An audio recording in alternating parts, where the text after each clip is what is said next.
Thank you so much for hanging out with me today. I am JB Bryan, the President and Chief Investment Officer at JB Bryan Financial Group, the home of AfroEconomics, a strategic financial management program designed for the advancement of Black wealth in America and abroad. And I'm the author of the book. I hope you all have it. If you don't, make sure you visit AfroEconomics.com and well, before you do that, before you leave YouTube and go to AfroEconomics.com, subscribe to the channel and then go to AfroEconomics and register for free on that website as well. And you'll get my Afroeconomic updates. And then you'll also have a bookstore available to you. And you can go and check out the books, check out the kids' book, check out the original Afroeconomics and the 10 principles that are within. And today we are focusing on the fourth principle of Afroeconomics about knowledge. What you don't know can hurt you. So, and that's why I wanted to really let you know that I'm not even joking. I'm sincere about the title of this discussion. That I do love the IRS Form 1040. I am an investment advisor. I own an investment advisory firm, and we are regulated. I mean, regulated. Like last week, this guy put this comment on one of my videos, and I always reply to every comment. So if you make a comment, I promise you I will reply. I'm just trying to figure out how I can see the comments while we're talking. But more importantly, just leave your comment, subscribe, and I will respond to you. But he said, you know, y'all, and he made reference to a person that talks about financial stuff on YouTube, and he said, y'all always y'all type motivating people and things like that, and motivational speakers. And I responded to him that I am an investment advisor. You know, I hope that I am motivating, and that I hope that I motivate you while I speak. But my task is not to be a motivational speaker. God put me here to financially empower you. And there's difference between someone who is actually regulated and has a responsibility to share valid information, you know, and I've had this investment firm for over 20 years. So, you know, I responded to him. I said, if you want to be empowered, because he was trying to say that there's no hope for us because most Black people are that don't have a lot of wealth. So we should not talk about this. And you know, I really, you know, think that he just, you know, was frustrated. And I told him, give me a call at 844-JB-Bryan, because I can empower you, not just motivate you. I hope that I will motivate you, but at the same time, give you knowledge that you can use anywhere. You know, that's the key for us to be empowered. And I have free workshops all the time, free workshops from an investment advisor, from a business owner. And you know, I encourage entrepreneurs, people, individuals, anybody that wants to be financially empowered, become a member of AfroEconomics. But the workshops are free. And I'm having a workshop on the 22nd in our nation's capital. And then on the 29th, April 29th, it's going to be in Richmond, Virginia. We're talking about money, power, respect. This is Financial Empowerment Month at JB Bryan Financial Group, the home of AfroEconomics. And it's Financial Empowerment Month all the time, but nationally it is Financial Literacy Month. So I wanted to make sure that everybody that is motivated by Afroeconomics knows that this is a month that the entire nation is putting an emphasis on learning more about financial literacy. And that's why I thought about the 16th Amendment. I believe it is the 16th Amendment that it says that we have to pay taxes. And that's what made me think about, as far as being so heavily regulated in my business, is because I get off on making sure that I know the rules, that making sure that I'm following the rules, you know. And And the truth of the matter is, not knowing the rules, not knowing how this 1040 works is not an explanation to the government. Like, you have to go out there and get it.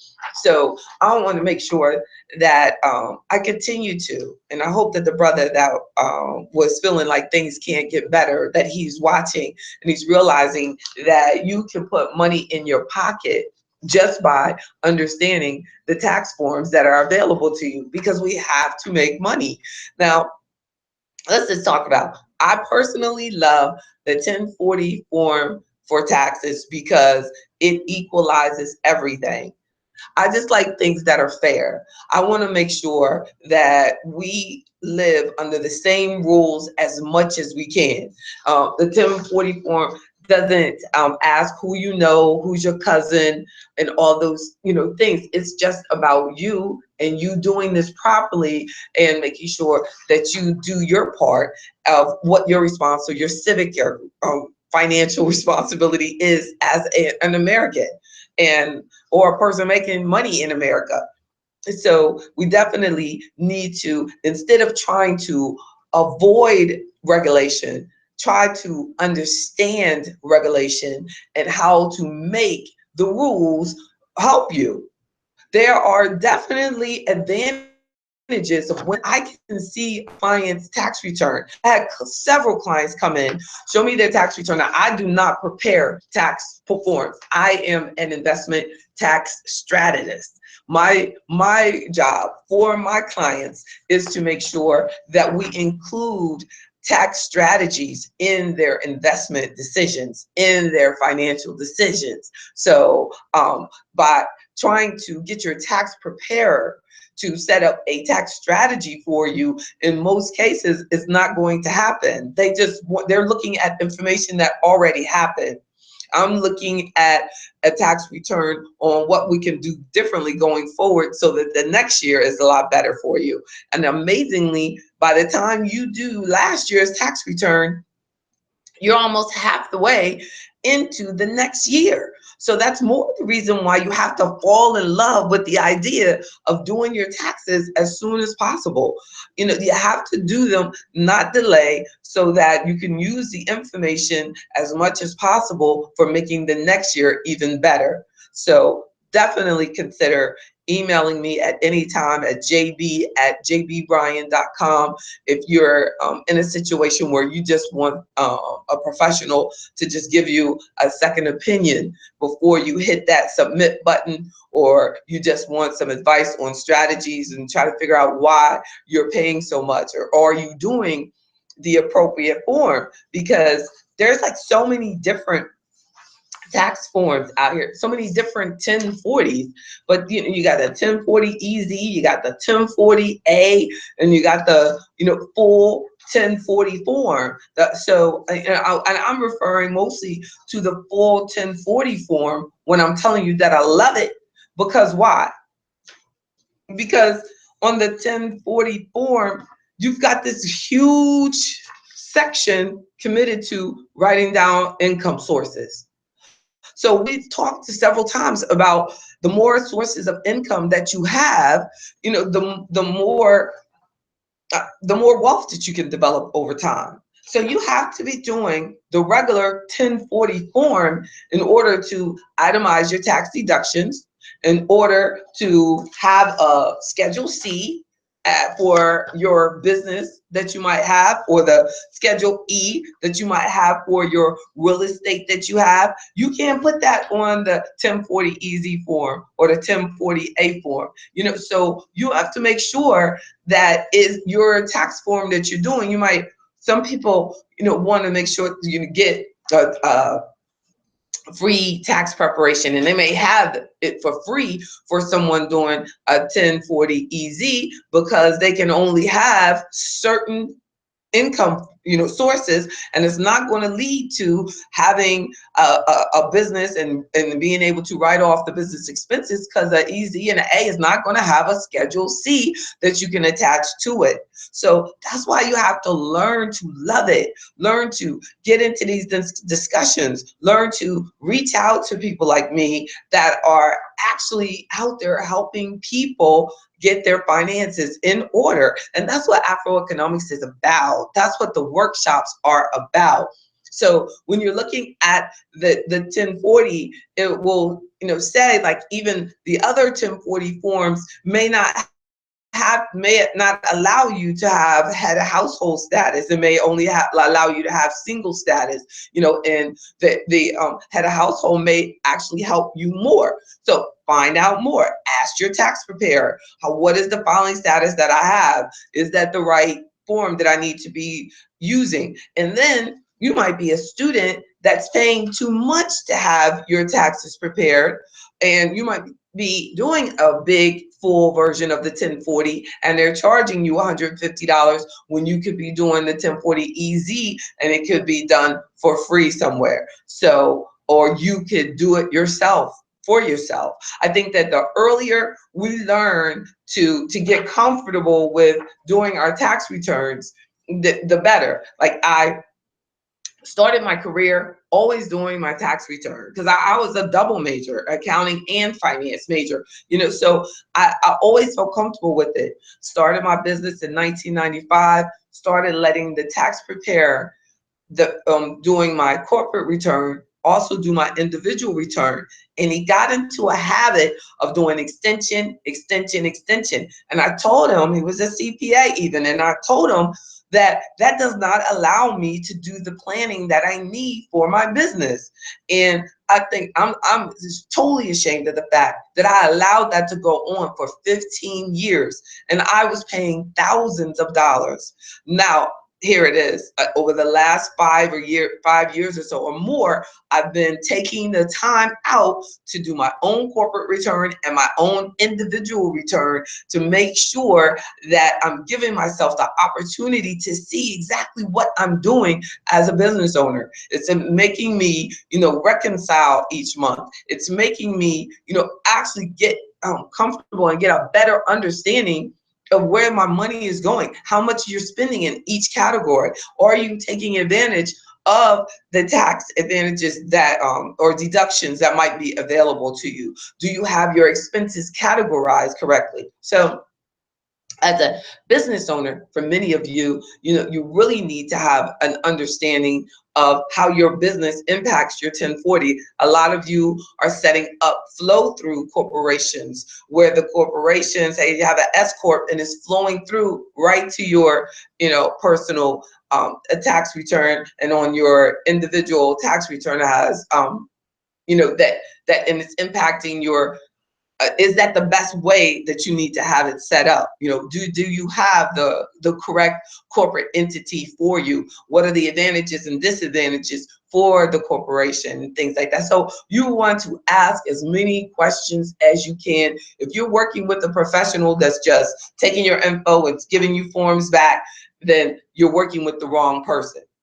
You really are. So don't make the mistake that I made of allowing years and years to go by because the person is a nice person, but they're still not, because people can smile you into the broke house. And we refuse. Everybody watching this, let's say it in unison, refuse to be broke.com. That is it. That is the thing, do not allow yourself to make an excuse of allowing someone else to do it for you or to you.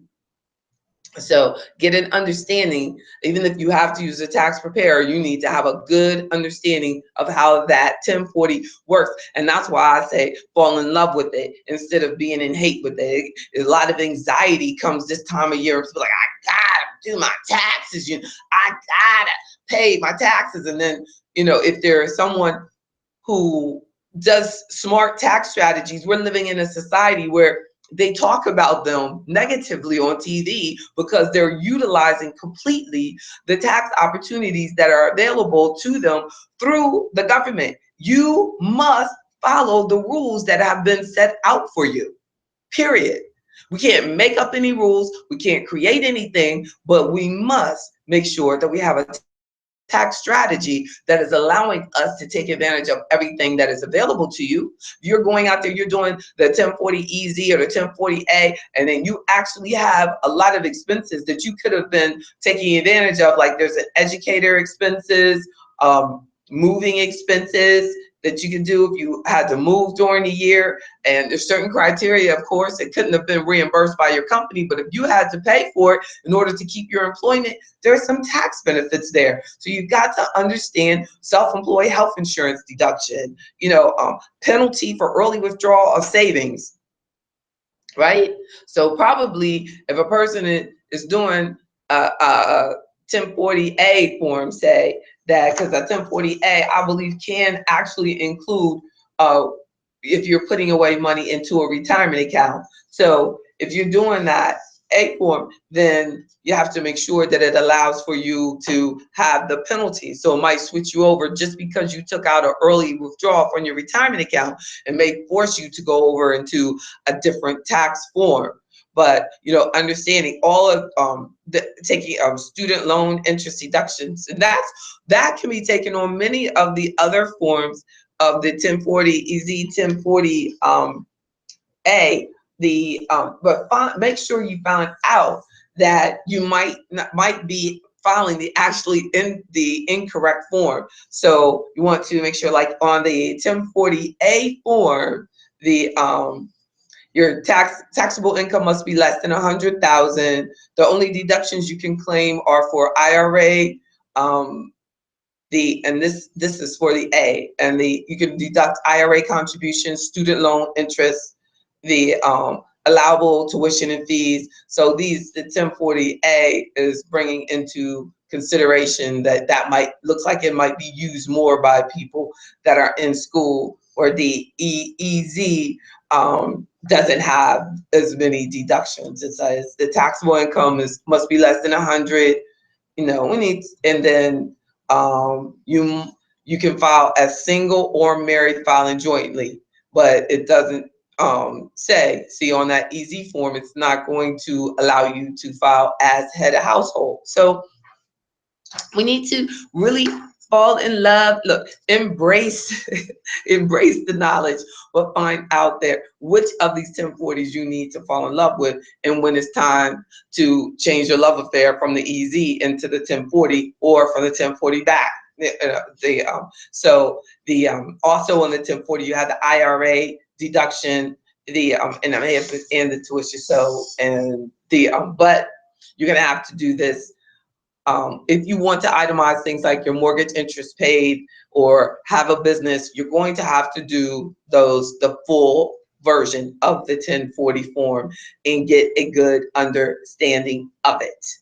Definitely. And then there is absolutely nothing, no reason that we should actually be frustrated or apprehensive or disappointed or mad because we have to pay taxes, when if you have an understanding of what the money is used for, and if you have a problem where you feel like your money isn't being used properly, then you know what you need to address in your particular area. Get more involved in how your tax money is spent. Get involved, politically about, why the school's horrible, or whatever your particular situation may be. But you know that this money is used for that, for building better schools, for making sure that our children have access to the information and the opportunities that they deserve. So we should actually encourage one another to do the right thing and make sure that we help one another. If you have a friend that's saying, like, I'm not doing that, or I don't do that, encourage one another that the best thing for them to do is do the right thing, because there are so many people who are receiving their Social Security, and so many things can be drawn out of your Social Security check, and because that is government money. I know one thing: the government will take your money out of your Social Security check to cover your school loans, so that you might not want to go into retirement owing the government. So, go ahead and set up a really good relationship with that 1040. Love it, embrace it, and make sure that you maximize it. And most importantly, I want us all to increase all of our income, sources of income. That you're getting wages, you're getting wage income. That's cool. Make sure you got some business income, right?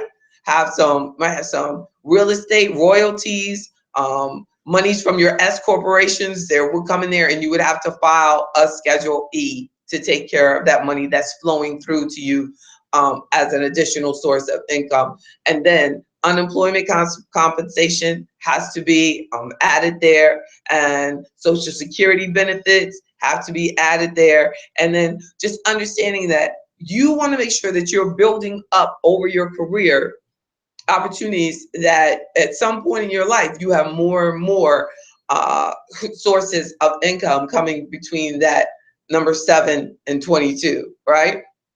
And you want to make sure that you're contributing properly, if you're self-employed, into your Social Security pool.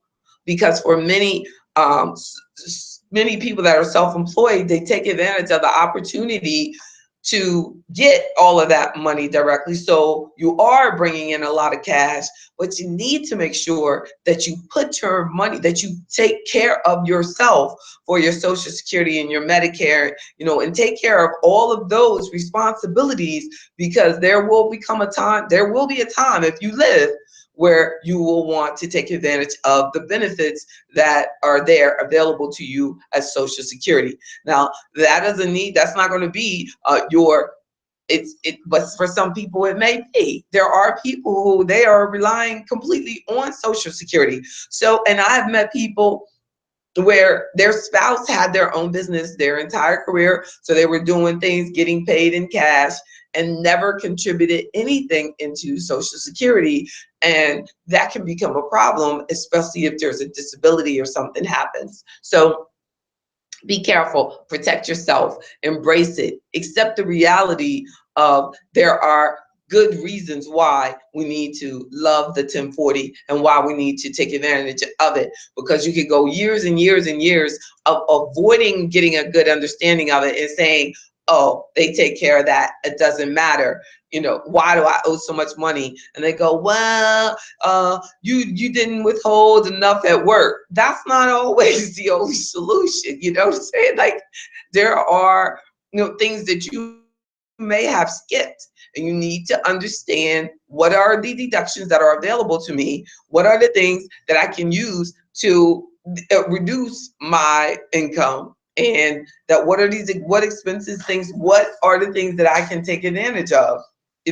And a lot of people operate their own businesses but don't do a Schedule C, because they go, oh, well, it doesn't matter. I'm not making that much money doing photography. Well, it's still a business. You still report the income, and most importantly, report the expenses that you are incurring as you're building and you're practicing your business, because that's the way it is set up. You are supposed to report it. You're supposed to take advantage of the deductible expenses for your business and how you're building your business. Those expenses are deductible. So you can get information on all of those things, but it's just going to take you believing that you can get a better understanding of the 1040, that the 1040 loves you just as much as I want you to love it, that it is not designed to hurt you. It is really designed to help you take full advantage of the things that are there available for us. Don't miss out on opportunities where your neighbor could be making the same income, but because of proper tax strategies, they're keeping more of their money and taking care of more things. And you go, wow, how do they get to do that? But because they're being smart, they understand how the tax laws are set up and how to take full advantage of the proper tax deductions that are available to them. And that means facing the 1040, loving it, hugging it, and getting a great understanding. please contact me at jb@jbbryan.com or call me at 1-844-JB-Bryan. Let me know how I can help you, what I can do to empower you. Continue to follow me each Wednesday. Please do subscribe to the channel, and I will make sure that I keep my commitment to you to bring you powerful financial information and that it hopefully motivates you. But I am a registered investment advisory firm president and chief investment officer. So my goal is to offer you empowerment. So to the brother that said, y'all motivational people, thank you for saying that I'm motivating, but know that I'm here to share knowledge, empowerment, tools that you can take anywhere. That's what it's about. So love on that 1040, love on your family, love each other. God bless everybody. Have a great week. Take care. And don't forget, April 22nd, I'll be in DC for Money, Power, Respect workshop, and it's free. Go to the website and register.